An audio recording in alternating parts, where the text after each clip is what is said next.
Hi everyone, welcome to Veggie. எங்கள் சேனலை இது வரைக்கும் நீங்கள் சப்ஸ்கிரைப் பண்ணலைன்னா சப்ஸ்கிரைப் பட்டனையும் பெல் பட்டனையும் கிளிக் பண்ணிவிடுங்க. இன்றைக்கி நம்ம நவராத்திரி ரெசிபீஸ் தான் பார்க்க போகிறோம். நவராத்திரி டைமில் காலையில் பூஜை பண்ணிவிட்டு ஏதாவது ஒரு ஸ்வீட்டும் ஈவினிங் சுண்டலும் பண்ணுறது நம்மளோட பழக்கம். அந்தந்த கிழமைக்குரிய நவதானியத்தை சுண்டலாவோ ஸ்வீட்டாவோ நம்ம பண்ணும்போது இன்னும் கொஞ்சம் கூடுதல் பலன் நமக்கு கிடைக்கும். இன்றைக்கி நம்ம வியாழக்கிழமை குருவுக்கு உகந்த நாள். குருவினுடைய நவதானியம் கொண்டக்கடலை. அந்த கொண்டக்கடலையை யூஸ் பண்ணி சுண்டல் எப்படி பண்ணுறதும் பால் பாயசமும் எப்படி பண்ணுறதுன்னு பார்க்கலாம். இதுக்கு தேவையான பொருட்கள் எல்லாமே நான் மெஷர்மெண்ட்டோட டிஸ்கிரிப்ஷனில் கொடுத்துருக்கேன், ரெஃபர் பண்ணிக்கோங்க. பால் பாயசத்துக்கு முதல்ல நம்ம அரிசியை ஒரு கைப்பிடி அரிசி, அதாவது 1/2 லிட்டர் பாலுக்கு ஒரு கைப்பிடி அரிசிங்கிறது ஒரு குழிக்கரண்டி இருக்கும். அதை நீங்கள் நல்லா ஒரு ஸ்பூன் நெய் ஊற்றி பொன்னிறமாக வறுத்துக்கங்க. இப்போ அரிசியை நல்லா வறுத்து எடுத்தாச்சு. அதே சேம் கடாயிலேயே கொஞ்சமாக நெய் ஊற்றி முந்திரி பருப்பு திராட்சையும் நம்ம வறுத்து எடுத்துக்கலாம்.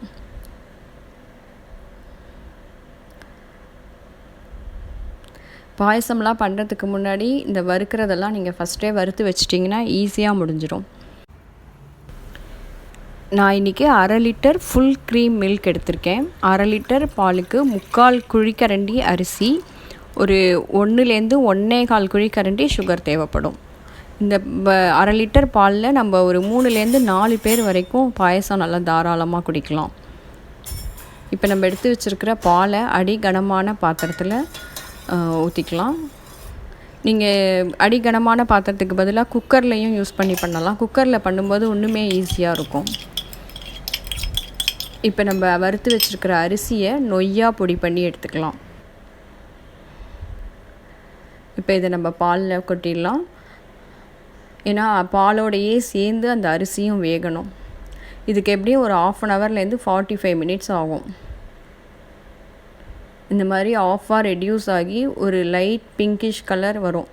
அந்த ஸ்டேஜில் நம்ம எடுத்து வச்சுருக்கிற சுகரையும் ஏலக்காய் பவுடரையும் ஆட் பண்ணிடலாம். இது ரொம்ப திக்காக இருக்குது கன்சிஸ்டன்சின்னு ஃபீல் பண்ணிங்கன்னா இதுக்கு முன்னாடி ஸ்டேஜ்லேயே கொஞ்சம் ஆஃப் பண்ணிடலாம். இதோடையே நம்ம வறுத்து வச்சுருக்கிற முந்திரி பருப்பு திராட்சை எல்லாத்தையும் ஆட் பண்ணிட்டால் நம்மளோட சுவையான பால் பாயசம் ரெடி ஆகிடுச்சு. இதை நீங்கள் இப்படியே சூடாகவும் குடிக்கிறதுக்கு நல்ல டேஸ்ட்டாக இருக்கும். இல்லை ஃப்ரிட்ஜில் வச்சுட்டு யூஸ் பண்ணிங்கன்னா நல்ல பாசந்தி மாதிரி நல்ல டேஸ்ட்டாக இருக்கும். இப்போ நம்ம அடுத்தது வியாழக்கிழமைக்குரிய நவதானியம் கருப்பு கொண்டக்கடலையை ஊற வச்சுக்கலாம். கருப்பு கொண்டக்கடலையை நான் நைட்டே நல்லா 2 தடவை வாஷ் பண்ணிவிட்டு ஹாட் வாட்டரில் ஹாட் பேக்கில் போட்டு ஊற வச்சுருக்கேன். கூடவே 1 ஸ்பூன் கல்லுப்பும் ஆட் பண்ணிக்கோங்க. இப்போ காலையில் நம்ம சுண்டல் பண்ணுறதுக்கு முன்னாடி அதை நல்லா குக்கரில் ஒரு 8 விசில் விட்டு சாஃப்டாக வேக வச்சு எடுத்துக்கலாம்.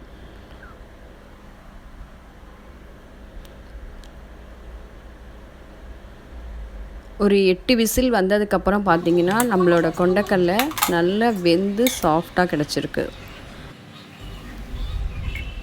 இப்போ நம்ம தாளிப்புக்கு தேவையான பொருட்கள் எல்லாமே டிஸ்கிரிப்ஷனில் கொடுத்துருக்கேன், ரெஃபர் பண்ணிக்கோங்க. ஒரு கடாயில் கடுகு நல்லா பொரிஞ்சதுக்கப்புறம் ஒரே ஒரு ரெட் சில்லி, அதோடைய கொஞ்சமாக கருவேப்பிலை ப்ளஸ் ஒரு ஸ்பூன் பெருங்காயம்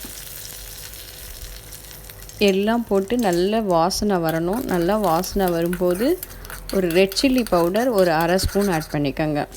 உங்கள் காரத்துக்கு ஏற்ற மாதிரி அதை நீங்கள் ஆட் பண்ணிக்கலாம். சூடான எண்ணெயிலேயே போட்டுட்டோம்னா பச்சை வாசனை அடிக்காமல் இருக்கும். இப்போ இதோடையே ஒரு 1/2 ஸ்பூன் தனியா பவுடரும் ஆட் பண்ணிக்கலாம்.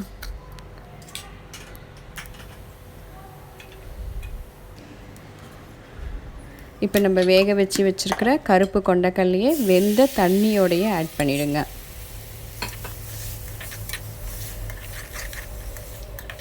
இப்போ நம்ம வேகும்போது தான் சால்ட்டு போட்டிருக்கோம். வேணும்னா செக் பண்ணிவிட்டு சால்ட்டு போட்டுக்கலாம். நம்ம டேஸ்ட்டுக்கு ஏற்ற மாதிரி கொஞ்சமாக தேங்காய் ஆட் பண்ணிக்கோங்க. எல்லாம் சேர்த்து நல்லா ஒரு கிளறிக்கோங்க. அவ்வளோதான், நம்மளோட ஸ்பைசியான கருப்பு கொண்டக்கடலை சுண்டல் ரெடி ஆகிடுச்சு. வியாழக்கிழமை குரு பகவானுக்குரிய கருப்பு கொண்டக்கடலை சுண்டலும் பால் பாயசமும் உங்கள் வீட்டில் கண்டிப்பாக ட்ரை பண்ணி பார்த்துட்டு எனக்கு கமெண்ட் பண்ணுங்கள். எங்கள் சேனல் பிடிச்சிருந்தா கண்டிப்பாக சப்ஸ்கிரைப் பண்ணுங்கள். தேங்க்யூ.